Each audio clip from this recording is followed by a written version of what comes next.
Haupa lagunak, bigarren bideoa eta dagoeneko tranpetan. Kanpoan bai gaude, baina orkidea phalaenopsis hau barreneko landarea da, behintzat gure lurraldean. Azkar, ja tranpetan hasi garen, behintzat guazen saiatzea 3 minutu horietan dena kontatzen, zeren landare honi buruz gauza asko kontatu ditzakegu. Orkidea phalaenopsis. Izanen hondi datorkio, phalaena, pinpilinpauxa, opsis antzekotasuna, lorea, pinpilinpauxaren antzekoa, zalantzarik ez dago. Zainketa, oso garrantzitsua, oso delikatu da ematen du, baina ez da gutxiago ere.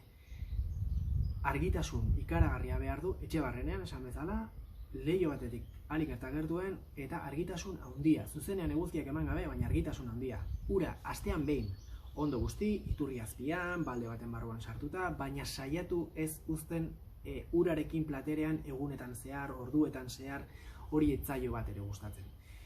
Batzuetan bai, ezagutuko duzue jendea non bai, nik nire platera jartzen dut, etxe horiek normalean oso beroak izaten dira, argitasun handia, baina gehienetan nik esan bezala egin. Ze gehiago, landare hauek Australia, Filipinas, Asiako mendebaldea, Afrika hortikan datoz.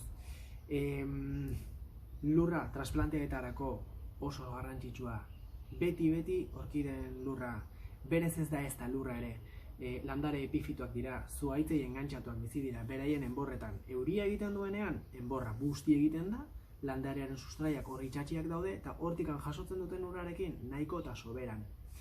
Beraz, hemen, orkideentzako lurra bezala saltzen duguna, pinu egurra izaten da, balioko luke volkanikoa den harri hori, azkenean drainatze oso ona behar du, ezin zaio ura akumulatu barruan. Eta beti galdetzen duzuten zer, nondik moztu behar dut, moztu behar aldut. Moztuko ez bagenu lorealdi egingo luke, ze gertatuko litzateke lore gutxiago botako lukeela. Beraz, zuen orkideak lorea galtzen duenean, handikan 4 bat asteetara, hilabetera gutxi gora bera, erdiparetikan edo ikusiko ez dute korapiloak dituela. Erdipareko korapiloa laga, eta hortikan moztu. Hori izango litzateke orokorrean funtzionamendurik onena berarentzako. Era hortara, berak erabakiko du urrengo lorealdia bertatik bota, berriren bat eduki, baina hoxe.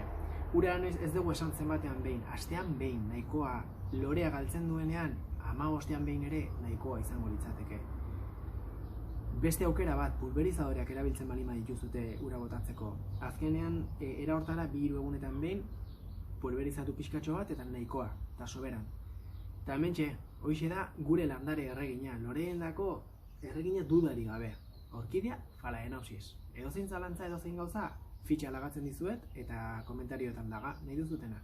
Earki ba!